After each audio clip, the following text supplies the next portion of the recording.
Have you ever felt the sting of rejection, right at the very place where you knew you belonged? Not because you lacked the means, not because of a mistake, but simply because of your skin, your roots, or the prejudice in the eyes of someone holding the keys to the gate. That moment when your heart sinks, your chest tightens, feels like an invisible sentence carved into your soul. You don't deserve this. It is more than an insult. It is a wound to your very dignity. And the cruelest part is when people laugh at that wound as if it were entertainment.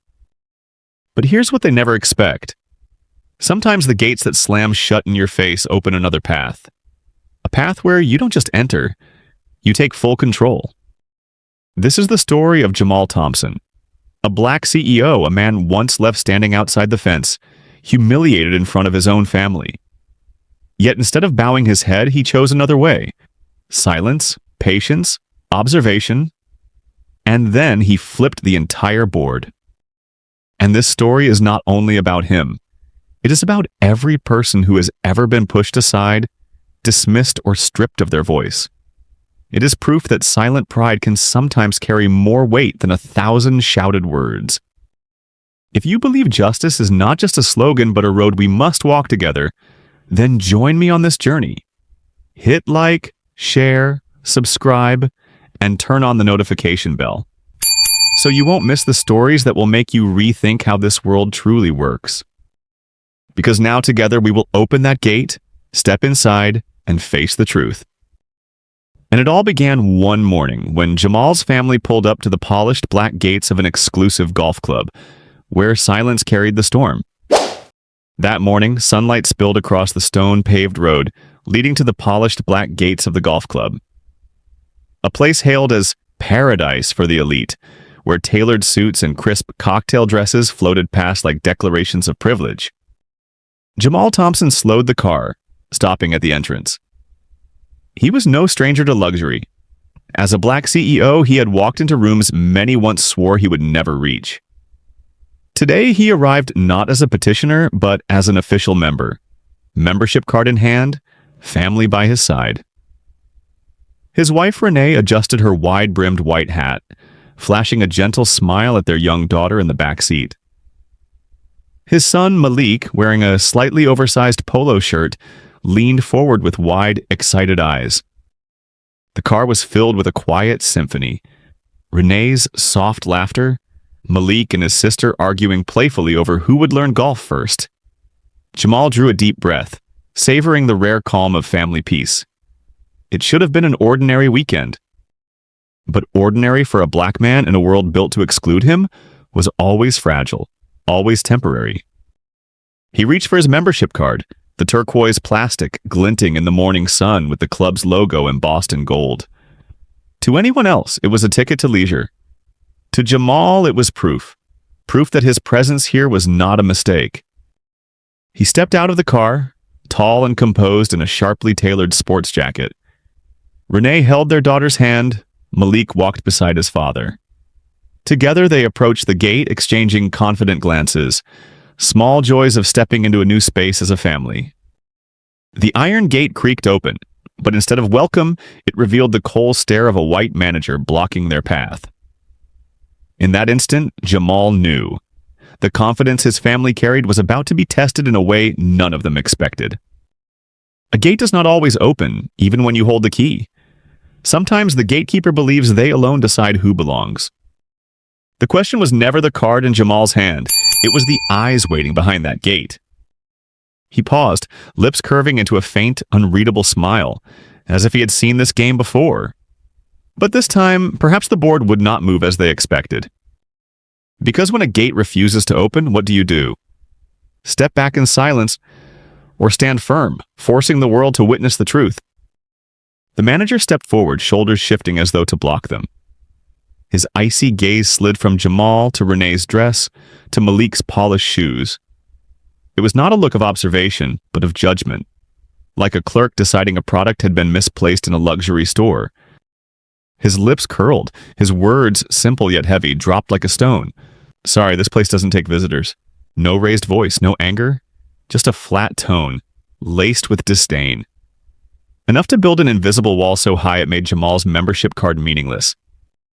Renee froze, her grip tightening around her daughter's hand. Malik glanced at his father, his expression shifting from confusion to anger. Jamal stood still, eyes locked with the manager, sunlight glinting off the black iron gate reflected in his pupils. From a distance, other guests in pristine golf whites looked on. A blonde woman turned to her friend, lips pressed together to stifle a smirk. Two middle-aged men chuckled under their breath, quiet enough to feign politeness, loud enough for Jamal to hear. Their laughter was not sound but a blade, cutting into his pride. No one asked if Jamal was truly a member. No one demanded to see his card, because for them, no card could erase the flaw he carried, his skin. And the bitterest part, they believed no explanation was required. In that moment, Jamal recognized the game he had lived his whole life. Polite rejection disguised as courtesy. Sorry, this place doesn't take visitors. More insidious than a shouted, "Get out!" A velvet insult, wrapped in civility, crafted to look like they were defending standards rather than humiliating a man. He still stood there, the card catching the sunlight, a silent witness exposing the lie. But Jamal did not lift it up. He knew the problem was never the card. It was the gate, and the man convinced that Jamal was the intruder. Through clenched teeth, Malik whispered, "Dad, who does he think he is?" His voice shook, part fear, part fury. Renee tilted her head slightly, urging her husband to avoid a reaction that might wound them even more. Jamal remained quiet. A thin smile crept across his lips, not joy but recognition. He knew this script all too well, but this time, he would not play it their way. Because sometimes the most dangerous weapon is not the roar of defiance, but the calm before the storm. And then, just as the tension thickened, a familiar face appeared behind the manager, triggering a second confrontation, one sharper than rejection itself. Jamal didn't move. The membership card glimmered in his hand, morning light flashing across its surface like a reminder. His right to enter was not a gift to beg for, yet he did not show it. He had long learned that keys are not always meant to unlock doors, but to reveal that the door was never shut right to begin with. His expression was steady, unsettling in its calm. No crease of anger, no flinch. Only his eyes, sharp, cutting through the mask of polite exclusion.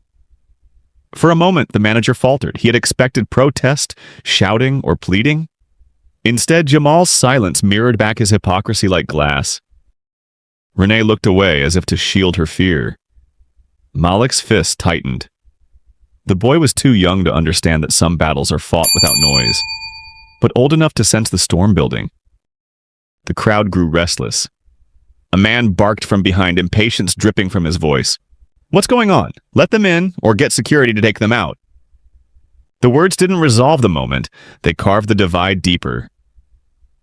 Jamal heard them all, but only smiled faintly, a razor-thin smirk that could be read either as surrender or as a promise of what was coming. His mind flickered back to countless other doors. Boardrooms, banks, his children's schools. Spaces where he had been forced to prove himself again and again. And each time, his silence unsettled them, before he overturned the board. Now at these gates, he chose silence once more, not out of submission, but because every eye was on him, and in silence he held the upper hand. The manager's brow furrowed, the weight of his own game pressing back on him. Every second stretched his unease. The man he meant to diminish stood taller by not reacting. That composure carried a power the onlookers could not yet name. Jamal lowered his chin as if to retreat, but his unblinking eyes sent another message. This game hasn't even begun. The air tightened, like a string drawn to breaking point. The question hung between them, daring the crowd not to look away. Would Jamal bow his head to preserve peace for his family, or defy them here in the very place they swore he would never belong? Among the crowd watching, Jamal caught sight of a familiar face. The man wore a crisp white golf shirt, holding his club as if he had been born to this place. It was Victor Hall. The name carried Jamal back to an earlier chapter in his life, one he had once cherished. Years ago, Victor was a young businessman teetering on the edge of ruin. His company was drowning in debt, partners had fled, and banks were threatening foreclosure. Only a fragile thread kept him from collapse. And it was Jamal, already a step ahead in success, who reached out his hand. He remembered that night vividly. Victor slumped over his desk, eyes red, voice hoarse with despair. Jamal sat across from him, listening in silence before signing the rescue contract. No demands, no traps. Just faith in a man's ability to rise again. Victor had bounced back, his company reviving piece by piece. They had toasted victories, Victor gripping Jamal's hand, eyes blazing. "You're my savior, I'll never forget this." But promises are lighter than air, and when the winds shift, they scatter faster than any bird in flight. Now, at the golf club, Victor did not step forward, did not raise an eyebrow of recognition. Instead, he turned away, feigning interest in a conversation with other members. Jamal's gaze lingered, quiet, piercing. That once warm handshake now seared like an icy burn. Victor's presence was no coincidence. It was a bitter reminder. Gratitude holds no weight when stacked against social standing. Once Victor needed Jamal, needed him to survive. But today, from the comfort of privilege, he acted as though they had never met. Jamal gave a slight nod, acknowledging the truth to himself. Betrayal didn't surprise him anymore, yet it still hurt, like a dagger dressed in the white velvet of social power. He stayed silent, though his mind whispered a sardonic thought. Perhaps never forget comes with an expiration date, the day your membership is approved. The crowd remained oblivious, but the audience could see. This was more than rejection at the gate. This was the sweet sting of betrayal from someone once called a friend. And Jamal knew better than anyone. The wounds left by old friends often linger longer than public humiliation. But how would he face Victor now? Not just silent, but actively siding with those who wanted him gone. Victor did not approach, did not shake his hand, did not greet him. Instead, he leaned toward the manager, lowering his voice just enough for a few to hear. Yet the words landed like cold steel. "Don't let them in, they'll cheapen the club." A short phrase, but its weight was far heavier than the gatekeeper's denial. It wasn't just suggestion, it was valuation. It reduced Jamal and his family to a blemish on the polished tiles of the club.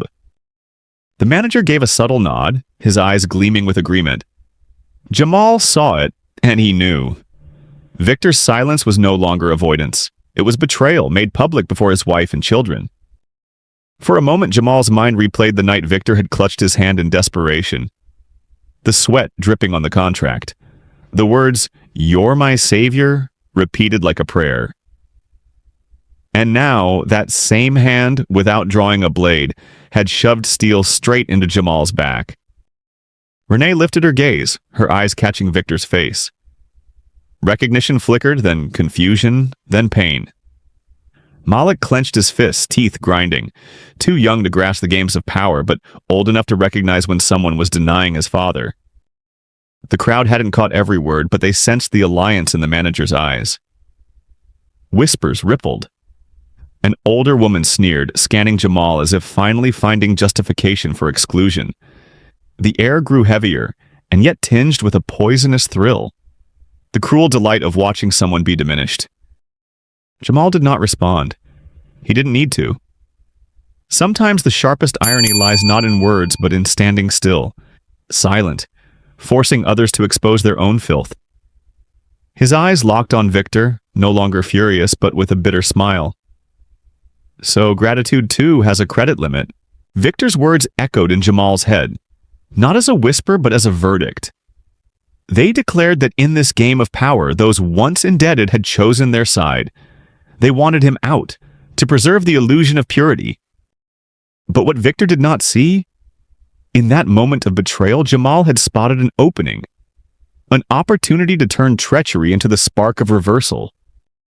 As Victor walked away, back turned as though they were strangers, Jamal lifted his chin. The dagger of betrayal had not broken him. It had sharpened the audience's anticipation for his countermove. Jamal smiled. not with joy, but with a thin, cutting irony. A smile like a blade, not piercing yet, but sharp enough to chill anyone paying attention. He swallowed the bitterness like a man long accustomed to betrayal's taste. In that instant, Jamal understood. When social power becomes the ultimate currency, loyalty turns cheap.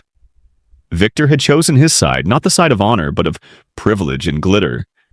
And Jamal knew he was neither the first nor the last to be sold out that way. But unlike before, Jamal would not let this betrayal fade into silence.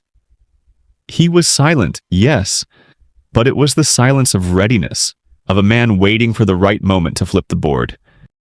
Renee's glance caught the restraint behind his faint smile. She squeezed her daughter's hand tighter, torn between pulling them away and trusting that Jamal had a reason to stay. Malik looked bewildered, angry, his young mind wrestling with the question. How could a man once saved by his father so easily turn his back? Jamal offered no answer. He let the crowd witness. Because betrayal, when displayed in the open, becomes its own indictment. Victor needed no accuser. His every gesture had already turned gratitude into farce. A few eyes in the crowd sensed something wrong.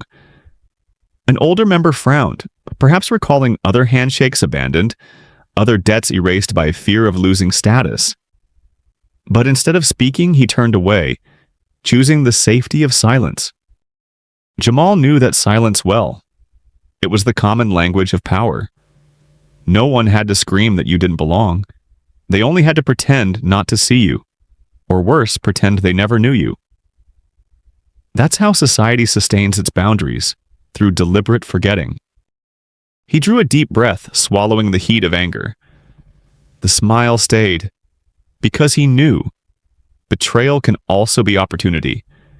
It unmasks the powerful, showing who truly stands with you, and who only stands when the weather is calm. Jamal lifted his chin, his gaze steady, unreadable. He didn't need to speak to Victor now. Time would do the work. Truth always strips the mask at the perfect moment. But just as Jamal chose silence, a new challenge suddenly cut through the air. An open provocation, one that pushed the humiliation to an even higher level. Renee bent low, tightening her grip on her daughter's small hand. Her eyes wavered, not from doubt in her husband, but from fear that a confrontation might turn into a public spectacle. Her voice, barely above a whisper, reached Jamal's ears, masking the tremor beneath it. "Let's go." Those words were not betrayal, but instinct. Of a wife, of a mother. She wanted retreat. She wanted to shield her family, to preserve some fragment of peace, to spare her children further wounds. Her gaze shifted away, unwilling to meet the manager's stare, unwilling to witness more smirks curling in the crowd. In her eyes, leaving quietly might be the only way to keep their dignity intact. The little girl clung to her mother, her wide eyes uncomprehending. But Malik, 17 and restless, refused to accept retreat. He looked at his father, his eyes burning with fury, lips pressed tight as though words were about to burst free. For Malik, bowing meant defeat. It meant surrendering to being trampled, and anger at that age often strikes without the patience of experience. "Dad," Malik's voice shook, restrained yet quivering. "Why do we have to take this? Why don't we tell them the truth? They can't keep treating us like this." Jamal turned to his son, his gaze both firm and tender. He knew that anger well. It was the same rage he had carried through his own youth. But he also knew that an outburst now would only fuel the show the crowd was waiting to enjoy. Renee clutched Jamal's hand, her silent plea pressing into his palm. "Don't let them see more." Her fear was not cowardice, but the memory of years, of times she had watched her husband humiliated in public. Each time the wound had cut not just him, but the children too. Jamal inhaled deeply. He answered neither wife nor son, because within him rose a larger question. How do I protect my family without losing our dignity? This wasn't just about a club manager or a man named Victor Hall. It was about preserving his children's image of him. It was a small moment, yet a fracture point. The tension no longer came only from outside, but had crept into his own family. Renee wanted to leave. Malik wanted to fight. And Jamal stood between two opposing tides. He gave a slight nod, lips curving into a smile that mixed irony with resolve. He did not choose yet, but that silence made both his family and the crowd wait. Because sometimes cracks in a family are not signs of collapse, but the beginning of a choice that will change everything. Malik could not stand still. He lifted his chin, eyes ablaze, his voice loosed like an arrow drawn too long. "Dad, why do we have to endure this? Why don't we fight back?" His question thundered louder than any jeer from the crowd. It split open the silence Jamal had held. Onlookers shifted, some members tilting their heads, curious at the audacity of the teenager. Renee snapped toward her son, fear flashing in her eyes. Her hand pressed onto Malik's shoulder, trying to hold him down, to stop the trembling words of defiance. But her hand shook, and Malik felt it. He shrugged her off, head held high, gaze fixed on his father. "Dad, if you stay silent, they'll think we really are beneath them. They'll keep looking down on you forever." His voice cracked, not only with anger but with pain. The pain of watching the man he admired belittled before his eyes. Jamal's gaze deepened. In Malik he saw his younger self, a youth ready to slam the table, ready to scream at injustice. But he also knew, rash defiance often turned humiliation into spectacle. Renee cut in, her voice urgent. "Malik, stop. This isn't the place for such words. We should leave." Her eyes brimmed with worry, not just for her husband's safety, but for her son's innocence in the trap set before them. Malik turned on her, lips trembling. "You want to leave? Even when they're humiliating Dad right in front of me?" His voice rose and the crowd swelled closer, eager for the family drama unfolding. Jamal breathed in. He saw it clearly. One side, his son demanding a fight, the other, his wife begging to escape. Both right, yet neither able to grasp the path he was choosing. His silence grew heavier while his heartbeat pounded like a drum, urging a decision. A member chuckled just loud enough for Malik to hear. Hot-headed, just like his father. The laughter made Malik grit his teeth, fists tightening as though ready to strike. Jamal's hand came down on his son's shoulder, firm but controlled. He didn't say stop, nor you're right. His grip alone told Malik, strength is not always in the clenched fist. The family stood fractured. 3 voices, 3 directions. The crowd delighted. They were watching a small tragedy unfold at the gates of luxury. Entertainment to them. But for Jamal, it was the moment he had to choose. Bow with his wife or rise with his son. He smiled faintly, a smile that confused them both, for it meant neither surrender nor defiance. It was the smile of a man who knew the real game had only just begun. And as his family quarreled, a new voice cut through from the white-seated gallery, an open challenge dragging everything onto a bigger stage. Jamal stood tall, shoulders straight, but inside was a war not easily won. He looked at Renee, her eyes pleading for retreat. He looked at Malik, his eyes aflame, demanding resistance. Then he looked at his youngest daughter, clinging to her mother's hand, her innocent face searching for safety. He knew both were right. Renee, because he had seen black men lose more than opportunities, lose safety itself, for a single word of protest. Malik, because if a man failed to stand against humiliation, he would leave his son a fracture that time could never heal. Memories flickered, his own youth asking his father the same question. Why must we endure? He remembered his father's humble answer, one that silenced him in the moment, but left a scar that never faded. Now he was the father, and Malik was staring at him with the same desperate eyes, not just asking, what do we do? But who are you? Jamal drew in a long breath. He felt the crowd's gaze clinging to his every move. To them, this was a show, a black family arguing because they didn't know their place. But to Jamal, this was no longer about entry. It was about honor. It was about whether his son would learn to bow or witness the risk of standing tall. The weight pressed heavy on his chest, He swallowed the fire, but the inner voice would not quiet. One side, Renee's plea, show them we're above this by walking away. The other, Malik's demand, don't let them shame you. I need to see you rise. Silence wrapped Jamal. It was not weakness but calculation. Yet to the crowd, silence read as fear, and Jamal knew they were waiting for this moment to laugh. He closed his eyes, then opened them, the thin smile still there. It made Renee more anxious, Malik more curious, for it was not acceptance nor rebellion. It was the smile of a man at a crossroads, knowing that whatever choice he made would be etched into his family's memory forever. Then laughter rang out behind him. Not the hushed kind, but loud, deliberate, cutting through the tension. A man's voice followed, taunting, "If you're really a member, prove it. Play around with me. If you lose, get out." In that instant, Jamal understood. His choice was no longer between silence and defiance. He had been dragged onto the public stage under the delight of a crowd eager to see him fall. The crowd had barely looked away from Jamal's family when a man stepped out from the front row. A spotless white golf outfit, cap pulled low, and a smirk that suggested he was directing the entire play. He needed no introduction. Among the elite of this club, everyone knew him. Charles Whitmore, son of one of the city's wealthiest magnates. Charles strode toward Jamal, golf shoes striking the stone pavement in steady rhythm, each step like a drumbeat announcing the show. He stopped, chin raised, and laughed loudly. It was not a greeting, but an invitation for the crowd to share in his amusement.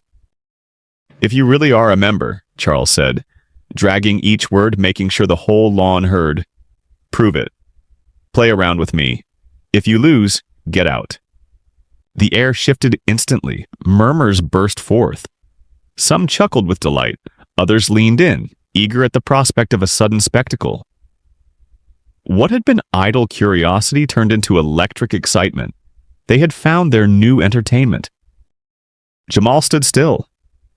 Renee gripped his arm tightly, shaking her head, her eyes pleading, "Don't fall into his trap."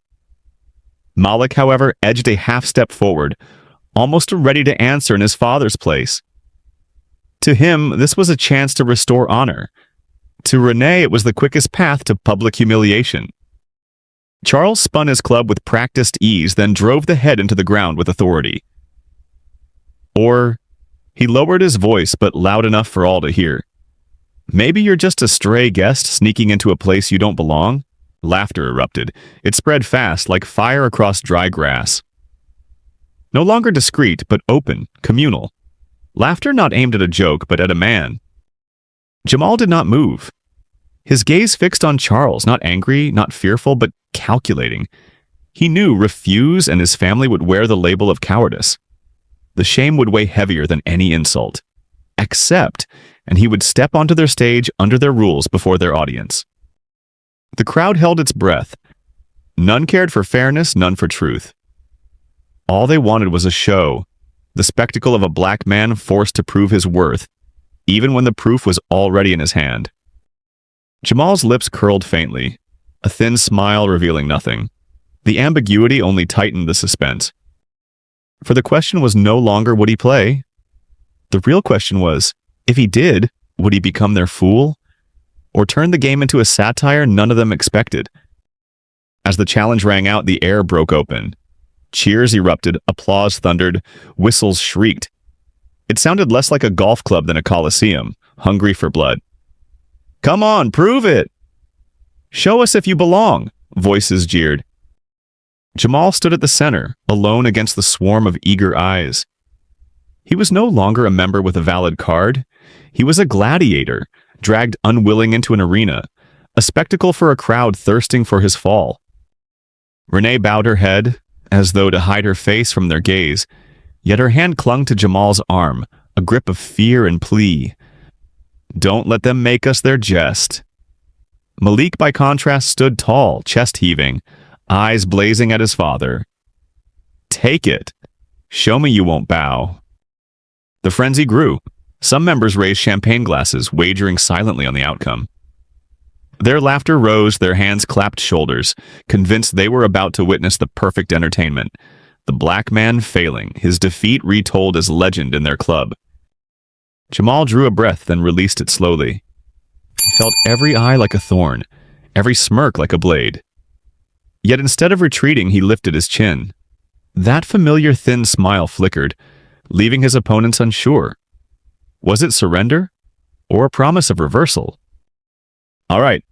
His voice rang steady, calm but clear. 2 words, enough to ignite the crowd. The courtyard erupted in cheers, whistles piercing, applause exploding. "Finally, something worth watching!" someone shouted.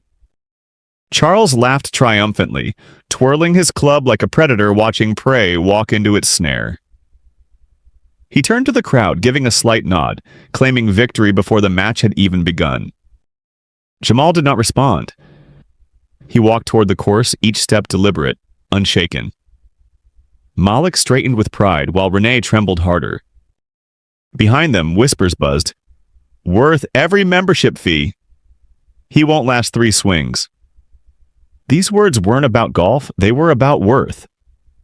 Jamal knew this wasn't a round of golf. It was a duel for dignity, at a price higher than any contract he had ever signed. He stopped, glancing at his son. The look was not a promise of victory, nor a concession. It was the gaze of a father teaching a lesson. Sometimes the answer to contempt is not to shout, but to step into the center where all eyes watch and make the game itself the mirror. In the roar of the crowd, Jamal picked up a club, but no one could guess how he would use it. He spoke no further. A single nod, small, decisive, it cut through the chatter, silencing even the wind. The crowd froze, then burst again into laughter and cheers. To them, the nod was surrender. To Charles Whitmore, it was confirmation that his trap had closed. But Jamal did not rush. He strolled to the rack, eyes scanning the gleaming clubs. He chose not with trembling hands of fear, but with the ease of a man selecting an instrument for an improvised song. Renee burned with worry. Each measured step of Jamal only deepened her fear, for she knew his calm was never harmless. Malik's chest swelled, his eyes shone. He drew in the moment. The father he once accused of silence was now standing at the center of the stage, under 100 condemning stares. Across the way, Charles swung his club in practiced arcs, drawing applause and whistles. But the crowd's true hunger was not for his skill. It was for Jamal's stumble, his humiliation confirming their beliefs. Jamal placed the ball. The air tightened. Every gaze locked on his posture. Breath held, waiting for the mistake that would justify their laughter. He swung, not too strong, not too precise. The ball rolled off slowly, veered, and disappeared into the rough. A beat of silence. Then laughter exploded like fireworks. "Just as I thought!" someone shouted. "He can't play at all!" Jamal didn't react. He placed another ball, swung again. This time, the ball lifted, only to land, crashing into the lemonade tray of a group of women seated nearby. Glass shattered. Shrieks rang out. Laughter roared louder. Renee covered her face. Malik's eyes widened. Charles laughed until his shoulders shook, convinced victory was already his. But Jamal stood tall, the faint smile returning. It was no accident. Every awkward swing, every absurd mishap was theater. He was turning the game into a mirror, showing them their own hunger. For if they loved golf, they would frown. But they cheered, because it wasn't golf they wanted. It was humiliation. And Jamal, through his clumsy precision, was reflecting their ugliness back at them. When Jamal lifted his gaze, the faint smile hardened into a stare. Straight, unyielding. For a split second, silence rippled through the crowd. The question trembled in the air. Would he continue the farce, or unleash a stroke no one could see coming? Jamal twirled the club lightly in his hand, his grip steady, like a man holding a pen about to sign a contract, not a tool meant to question his worth. The courtyard fell into a tense hush. The silence wasn't respect, it was anticipation, the crowd holding its breath for the stumble they were certain was coming. Across the way, Charles stood with a half-smile, leaning on his club with arrogance. He believed the script had already been written. Jamal awkward, Jamal failing, and the crowd carrying home a cruel anecdote for their elegant dinners. Jamal bent down, placing the ball carefully. His movements were unhurried, deliberate. Each gesture stretched the rope of curiosity taut her. When he finally raised the club, every eye followed its arc. The first swing sent the ball dribbling into the rough, wobbling to a stop. A murmur, then laughter erupted. "Just as expected," a man crowed. The laughter spread, swelling into a chorus of ridicule. Jamal said nothing. He placed another ball, focused, swung again. This time it soared but veered wildly, landing near the spectator seats. A startled woman shrieked, leaping aside. The laughter exploded, shaking the air itself. Malik flushed red, each mishit slicing into his pride. Renee covered her mouth as if to stifle a groan. But Jamal stood tall, eyes calm, a thin smile flickering. As though he was conducting the performance, not Charles. He struck again. The ball arced, then splashed into the pond at center. Ripples spread, frogs croaked, and the crowd howled with delight, laughter ringing like cheap cymbals. Yet something shifted. Some eyes in the crowd narrowed. Could a man be clumsy once, twice? Yes. But again and again, with each mistake producing perfect chaos? Was it clumsiness or performance? Jamal offered no explanation. He set the club down, rolling his shoulders like an actor finishing a scene. The crowd's laughter rang on, but now, confusion rippled through it. Were they mocking him, or had they become the joke? When Jamal lifted his gaze, sweeping it across their faces, the unspoken question hung. Was he truly failing, or had he been showing them that the humiliation never belonged to him? But to those laughing? He adjusted his stance. Casual, loose. Another swing. The ball flew off course, smashing into a tray of lemonade. Glass shattered, liquid splattered, a white dress ruined in cartoonish streaks. The crowd roared, some clapping, others doubled over. Yet beneath the hilarity, a new discomfort stirred. The mishap was too precise, too perfectly absurd to dismiss as chance. Jamal gave no defense. He placed another ball. His next shot skimmed the bald head of a powerful member, missing by inches. The man stumbled, chair crashing behind him. The crowd laughed again, but uneasily. To mock Jamal was safe. To laugh at one of their own carried risk. Renee's heart nearly stopped. Malik stared, torn between pride and fear. He realized now, his father wasn't playing to win. He was playing a different game. Each shot was a blade of satire, cutting into the arrogance of the audience. Again, Jamal swung. The ball grazed the curls of a blonde woman's coiffed hair. She gasped, trembling, hand on her head. Instead of outrage, those nearby howled, applauded as though at a circus act. Chaos spread.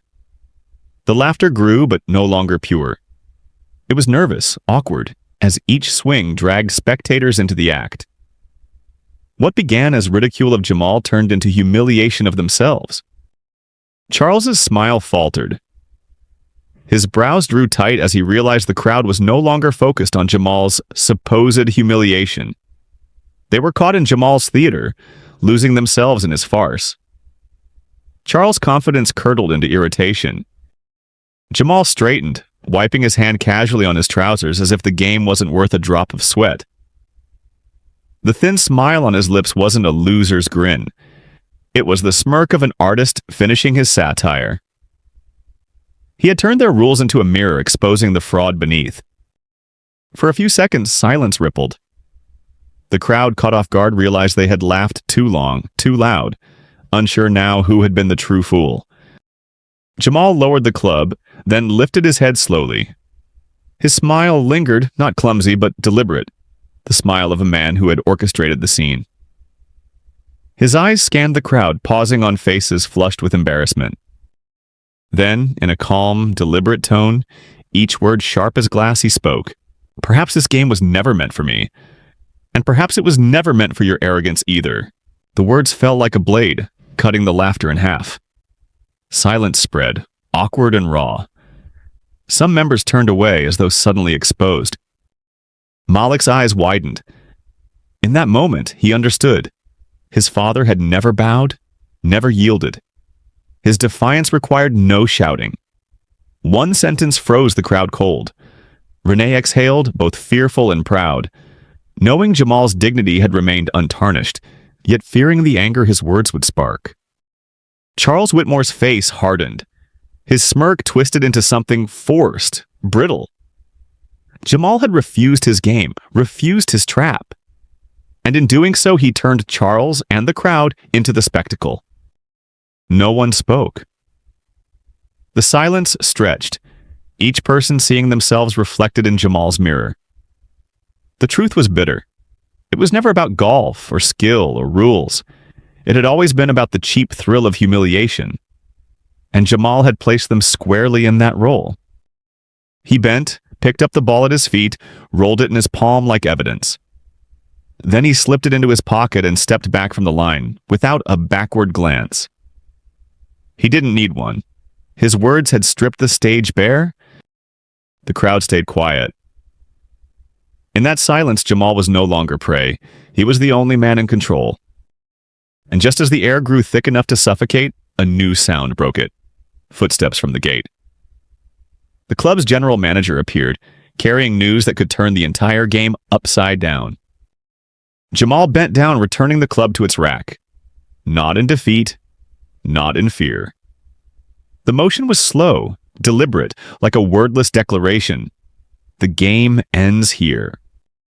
The crowd froze for a beat. They had expected him to keep swinging clumsily to fuel their laughter. They had expected him to scramble to prove himself and stumble. But Jamal denied them that cheap pleasure. He stood tall, hands relaxed at his sides, eyes sweeping quietly across the faces before him. He said nothing, yet his silence pressed down, heavy enough to stiffen the air. Laughter that had been poised on lips stuck in throats. People began to avert their gaze. There was something unsettling in his calm, something that refused to fit the victim role they had written for him. Renee watched her husband, heart caught between fear and pride. She knew this silence, had seen it in boardrooms where Jamal needed no raised voice to unnerve a room. Malik, too, fell quiet. He had been waiting for a fight, but now he realized it was the refusal to keep playing that landed the hardest blow. Charles Whitmore drummed his fingers on his club, irritation flashing across his face. His performance had been hijacked. The crowd no longer looked at him as the victor, but at Jamal, the man who stood, unyielding, in the storm without lifting a hand. Jamal lifted his chin, his gaze cutting sharp as steel. He let the silence stretch, forcing each person present to confront themselves. What they saw: a family halted at the gate, a father challenged in public, and now a man who neither bowed nor shouted, yet owned the entire space. The silence was not emptiness, it was a mirror, and in it their mocking smiles warped grotesque, their whispers turned clumsy. Members who had cheered moments ago now shifted uncomfortably, trapped in their own reflection. Jamal didn't rush to break it. He let it weigh heavier with every second, like the drumbeat of a tense score. Because he knew, sometimes silence terrifies more than 1,000 words. A woman coughed softly, turning away. A man cleared his throat, feigning normalcy. But the truth was clear. No one wanted to meet Jamal's eyes anymore. He didn't need to say, "I belong here." His presence said it for him. And then, when the air felt ready to split, Jamal finally spoke. Slowly, clearly. His words fell like a tolling bell in a cathedral. Your rules were never written for us. The words did not need volume. Each syllable landed heavy as stone. The murmurs faded. Laughter died. The courtyard sank into sudden silence, an oppressive silence that made everyone feel caught. The crowd understood. Jamal was not talking about golf. He was speaking to a larger game, the one of society, of gates locked tight, of standards crafted to exclude. Their fine suits, their mocking smiles, their membership cards, all of it shrank, hollow, under his words. Malik's eyes shone. At last he saw what he had been begging for. Resistance. Not with shouts, not with fists, but with a truth so sharp it left the crowd mute. Renee trembled, fear laced with pride. She knew there would be no turning back now. Charles' brow furrowed, his smug confidence broken. Jamal's words had struck at the heart of his staged performance. He wanted Jamal mocked, but now it was the rules themselves, the ones Charles trusted, that lay exposed as tools of exclusion. And the man he sought to humiliate was the one who unmasked them. Older members stiffened. Some fiddled with gloves, others stared at their polished shoes to avoid his gaze. The silence was no longer ease, it was indictment. Jamal added nothing more. He let the words hang, forcing each person to wrestle with them. For sometimes one sentence delivered at the right moment has more power than 1,000 speeches. It required no proof, no argument, only the courage to say what everyone knew but avoided. Malik inhaled sharply, committing the moment to memory. This was the answer to his question. Why do we endure? And now he understood. Endurance was not bowing. Endurance was holding until the moment came to turn one sentence into rebellion, strong enough to still a crowd. Jamal stood motionless, yet in that stillness he occupied the whole space. There were no jeers left to throw at him. And just as the tension tightened to breaking point, an engine roared at the gate. Heads turned. A sleek car rolled in, halting before the entrance. The driver's door opened, and the club's general manager stepped out, his face taut, his stride urgent, as if carrying news that could not wait. The crowd stirred uneasily. Whispers rippled. Some glanced at Jamal, sensing this moment would be more than coincidence. And when the general manager walked directly toward Jamal, ignoring everyone else, the crowd realized everything they had just witnessed was only the prelude. The real shift was about to begin. The sound of the engine stopped at the front gate, leaving behind a silence so heavy it seemed to press against everyone's chest. All eyes turned toward the sleek black luxury car that had just pulled in, its glossy paint reflecting faces still frozen in confusion. The door swung open, and out stepped the club's chief executive. The man, dressed in a formal gray suit, did not glance around or acknowledge the murmurs rippling through the crowd. He walked straight toward Jamal, his stride urgent, almost determined, as if there was only one figure here who mattered. The crowd stirred. A few leaned in to whisper, "Why is he going to him? Could it be he actually belongs here?" The whispers overlapped, but no one dared voice the question aloud. The executive stopped directly before Jamal. Without hesitation, he extended his hand and spoke in a firm, resonant voice, loud enough for everyone to hear. "Mr. Thompson, it's an honor to see you again. We've been expecting your arrival." The greeting fell like a thunderclap, shattering doubt, sending shockwaves through the air. Malik's jaw dropped. Renee instinctively stepped back half a pace. The crowd stood in stunned silence. The manager who had blocked Jamal at the gate froze, his face drained of color as if the ground beneath him had vanished. Jamal didn't rush to shake the man's hand. He let the silence work first, forcing everyone to stand face to face with the truth unfolding before them. Then, finally, he placed his hand firmly into the executive's. A solid handshake, dignified and unyielding, like a full stop at the end of every insult that had just been hurled at him. Gasps erupted. A woman blurted out, "Mr. Thompson?" A man furrowed his brow, scrambling to piece together fragments of information, as if the board he thought he was watching had just been flipped in one impossible move. Charles Whitmore stood rigid, clutching his golf club so tightly his knuckles whitened. The smirk he'd worn earlier had completely vanished. Every script he'd written, the taunts, the spectacle, the humiliation, collapsed into farce before the very audience he wanted to entertain. Jamal inclined his head slightly, offering no boast. He didn't need to. The deference of the executive spoke louder than any words. In that instant, the balance of power shifted. Jamal was no longer the outsider. He was the axis around which the entire club now turned. Among the onlookers was Victor Hall, the so-called friend who had turned his back. He swallowed hard, his eyes restless. Deep down, he understood. His betrayal had cut off his only way back. Jamal remained composed, his faint smile gliding across faces gone pale.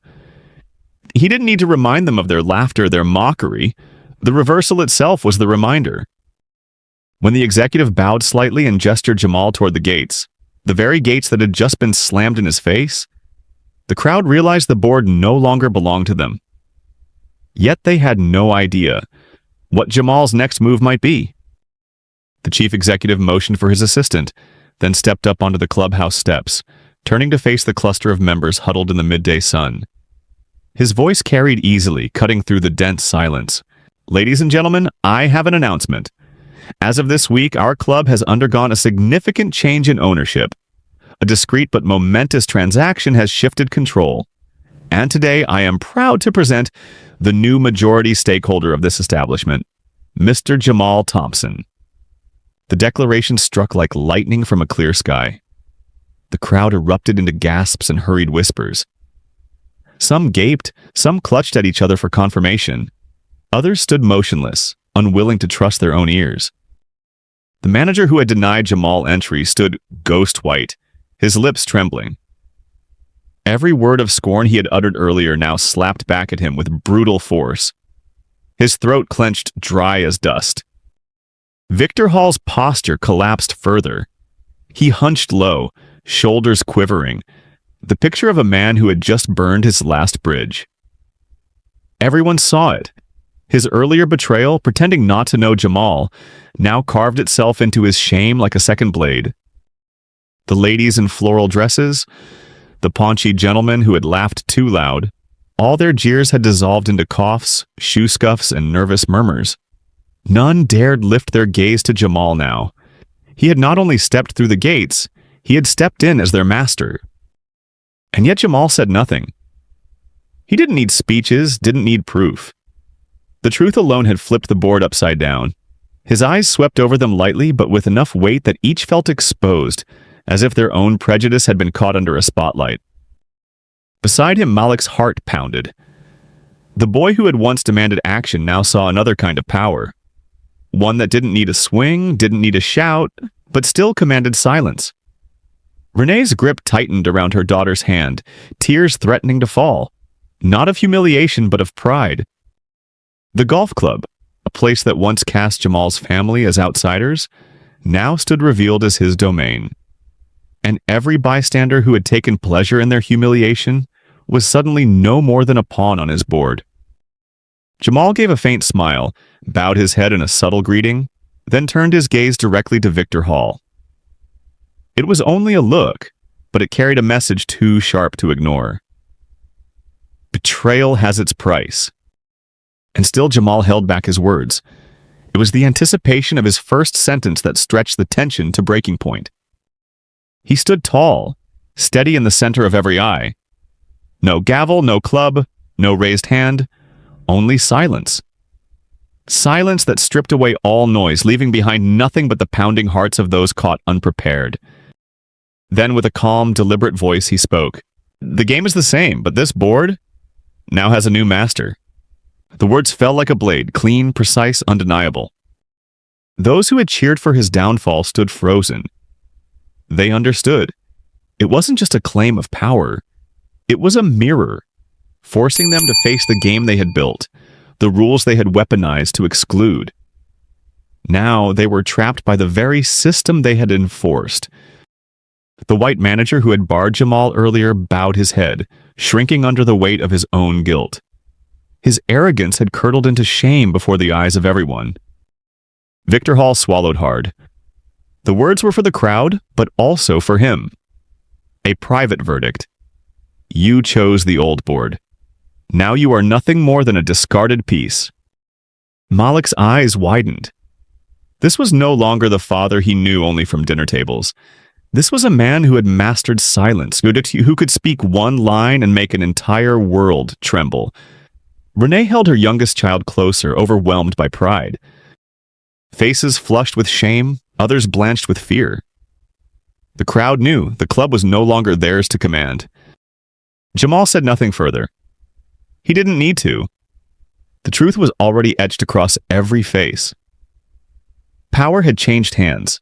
The board had turned. The game they once laughed over was now being played against them. He turned, leading his family through the gates. Not as reluctant guests, not as latecomers tolerated at last, but as rightful owners walking with full command. And still, one question lingered in the air, unspoken but piercing. Now that Jamal owned the board, would he play by their rules, or write an entirely new game? Jamal clasped Renee's hand, his fingers tightening just enough to send a silent message. "It's done," she answered with her eyes. Eyes that only minutes ago brimmed with fear and humiliation, now shining like a lake after a storm has passed. Beside them, Malik walked slowly but with his back straight, his young face radiating a pride too vast for his age, while his little sister clung to her mother, her tiny hand gripping Jamal's as if holding onto something immovable. Together, they stepped through the gates that had shut them out not long ago, treated as strangers.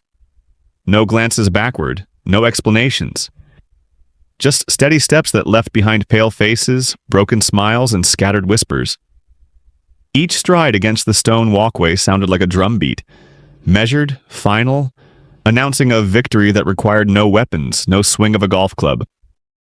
Jamal didn't need to prove himself on the scorecard, didn't need to play a match to deserve entry. His triumph was in rendering the entire game they staged meaningless. Mockery had dissolved into silence, contempt into shame. And most of all, his family no longer had to bow their heads. Inside Malik's mind, the question he had once cried out, "Why do we have to endure this?" finally found its answer. Sometimes victory doesn't come from shouting louder or striking back. It comes from walking forward with calm resolve, forcing others to confront their own smallness. Renee exhaled not in exhaustion but in release. She knew her husband had chosen the harder path. Not rage, not spectacle, but silence wielded at the exact moment it could turn everything around. Behind them, Victor Hall stood frozen. He remembered when Jamal had once saved his company, remembered the trust sealed in a handshake years ago. Now, with his head bowed before the name announced as the new owner, Victor understood that betrayal for personal gain hadn't just been wrong. It had cost him the chance to walk alongside a man who had risen above every cheap trick. The manager trembled, sweat beading his forehead. He once believed power meant the ability to say no to those who didn't fit the mold. But Jamal had just proven that true power is making those denials look laughable. The Thompson family walked on, their footsteps opening a new path. Not only for themselves, but for anyone who had ever been humiliated at gates like these. They didn't need to win on the golf course. They had already won where it mattered most, in dignity. But this was only the beginning. The question lingered. Would Jamal use his new power to quietly enjoy the privilege, or to rewrite the rules for everyone who had never been allowed inside? Jamal paused just past the gate, sunlight breaking across his shoulders like a crown. He didn't turn back right away. He simply stood there, letting silence expand like an invisible net, pulling every heartbeat and every uneasy shuffle into its hold. Renee glanced at him, surprised but understanding. Malik almost spoke, but caught himself, realizing that sometimes silence cuts sharper than any accusation. Jamal turned slowly, his gaze sweeping the crowd that had mocked him, that had turned his family into sport. No shouting, no orders, just a calm so sharp it unsettled them all. "Perhaps you thought I'd fire people on the spot," Jamal said, his voice slow, deliberate. "Or stage some grand act of revenge, but no, I don't need that." A few faces drained of color. The manager dropped his head. Victor bit his lip. The crowd held its breath. "Because," Jamal continued, "this silence, this shame creeping into each of you, that's the heaviest sentence of all. I don't need to lift a hand. You've written the farce yourselves." His words slid like silver blades, not slashing, not stabbing, but cutting straight through pride. They had wanted his anger to reinforce their narrative, that a black man, when insulted, can only rage. Instead, Jamal shredded that script, leaving them trapped in a silence they could not escape. He turned to Victor, the man who once called him friend. No condemnation, just a brief nod as if to say, "You chose your side, now live with it." That restraint stung more than a punch. Then his eyes landed on the manager, who trembled, awaiting judgment. Jamal merely smirked. "No one has to leave. I want you all to stay, and remember today. Sometimes the memory of shame teaches more than 100 rule books." Heads dropped. Whispers died. The laughter was gone. What remained was silence, heavy as iron, draped across their shoulders. Jamal turned again, walking on with his family. Each step away from the club etched itself into the memory of those left behind. He needed no golf club to win, no perfect swing. His silence and composure were the final victory. Yet the question lingered. Was today's silence merely a warning? Or the first step in a larger change, one where Jamal would rewrite the entire game? The late afternoon sun stretched across the course, casting a haze of gold and gray, the colors of a moment caught between defeat and reckoning. Jamal and his family reached the parking lot. Each step echoed not only in the earth, but in the unsettled chests of those behind, where silence pressed like a mountain. Malik glanced back, his young eyes lit with fire. He understood now. Some battles need no fists, no fury, only the courage to stand tall. Renee's smile trembled no longer. It carried the weight of dignity reclaimed. Their youngest daughter squeezed Jamal's hand, her innocent eyes absorbing a lesson no textbook could teach. Behind them, the crowd dispersed awkwardly. No one walked away with ease. The manager hardly dared breathe. Victor slumped into a chair, head low, knowing what he'd lost could never be regained. Jamal opened the car door, pausing a beat. Without looking back, his voice carried into the air, not to a single person, but to the entire atmosphere. This game was never fair. The words dropped like stones, stopping every breath. He drew in one of his own, then finished. But from now on, the rules have changed. The door shut with a dry finality, like the end of a sentence. The car rolled away, leaving behind a stunned silence that would scar the place forever. No one would dare underestimate Jamal again. No one could return to the old game. That last declaration was not a press release, not a speech, not a headline. Yet its weight would travel from member to member, witness to witness, until even those who weren't there would feel its tremor. One sentence shook more ground than 1,000 speeches. The listeners, just like those left frozen at the gate, were left to wrestle with its meaning. The rules have changed. Did it mean Jamal would write a new order for this club with his power? Or had he already shattered the illusion that the old rules ever bound him? No one had the answer yet, but everyone sensed one truth. From the moment Jamal walked through those gates, the board had shifted. Society's game would never look the same again. And the question hung in the air. When one man chooses silence to change the rules, is it only a small victory in a private club? Or the first tremor of an earthquake waiting to shake an unjust world? If this story touched your heart, make sure to like, share, and subscribe. Every click helps us bring more powerful stories of empathy, justice, and silent strength to life. Your support is what fuels this journey. Let's keep standing together and rising higher, one story at a time. Stay safe and inspired.